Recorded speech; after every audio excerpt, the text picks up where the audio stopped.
Alright, so as promised, I'm going to be sharing the tips on lightnings today in my video. And I hope you guys like it. Hope you guys find this valuable. So first thing is that lightning does not always have to be accurate. So the mindset you have to go with this is that it can, the charm of 3D lightning is that you can literally create anything with it. Like there's sort of like space, this sort of like creative space that you can play around with.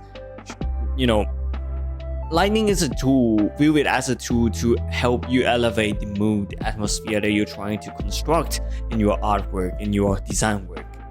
That is like the key here. And like in my Twitter post, I actually posted about the example of how Turning Red, Disney or Pixar movie, I forgot, but like those are like some of the scenes that they uses the colors to emphasize the color and the lighting to emphasize the emotions of the character's face. So here's the tips: don't stick with the accurate, stick with the charm. Just play around. There's no right, no wrong here. Try and see what works best. That is like one of the most fun part about the lightning. Honestly, this is the most fun part about the GFX for me. Lightning is the most fun part of the GFX for me because like I can play around with the creativity, all that kind of stuff. Helps a lot. Second, to start with no light at all. Really, this apply with every single lighting industry, I would say. Like let's say in cinematography, or let's take this compositions here that you are seeing right here as an example. Thing is that the whole entire room right now, I close all the lights because I can have only one light here, which is the whole light source over here, so it shines to my face. This is why like I think the most important thing is to start with no light at all, because when you have no light at all, you can put each light in it and like suddenly you have like purpose of the control. Like you have the control over the lightning more. So first of all start with no light at all, and then try to add in bit by bit, see how it affects. That's gonna help you a lot. Trust me on this. The third one is to use cycle render. Obviously, but like don't use Eve. I mean, like sometimes, but like let's not get into like the systematic part, technical part of it. But like just use cycle render. Cycle render helps a lot. It's better in terms of lightning.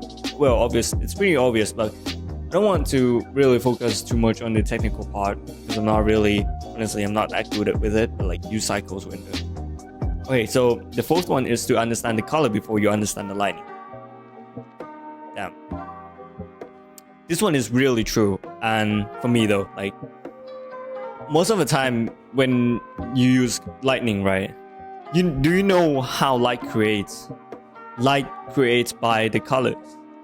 Everything is colors. So if you are trying to get better at lightning, don't get better at lightning. Get better at colors. And you're gonna use the colors that you learn to apply with lightning. Hope that makes sense. But like really, this is the message that I really want to put out to GFX designers out there who are trying to improve on their lightning, on their rendering, which is that focus on the coloring first, focus on the color theory, focus on the fundamental stuff first. See how each color complement each other. See how each color, when combines with this, creates a new whole mood, atmosphere. It's like whole fundamental stuff that you might have to look into first, and then when you look into do stuff, you kind of understand more of like how colors can affect the lightning. And when color can affect the lightning, it can create magic. That's the thing.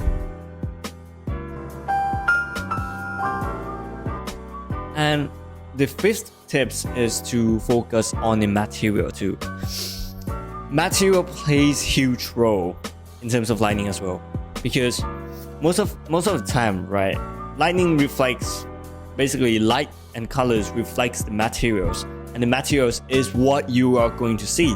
The thing is that the thing is, for example, this table, I'm not sure if you guys are able to see, or this screen, like there's different materials on it, right?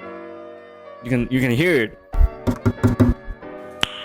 Nice. And so when there's different materials, it reflects differently. So be aware of this. Material play a huge part. If you want to achieve like sort of like plastic look that I'm not always trying to go for a plastic look instead. Up the, I don't know, like I'm gonna show you the options here. Up the circular or the roughness, all that kind of stuff. It helps a lot with make your lighting pop more, and you can play around with that.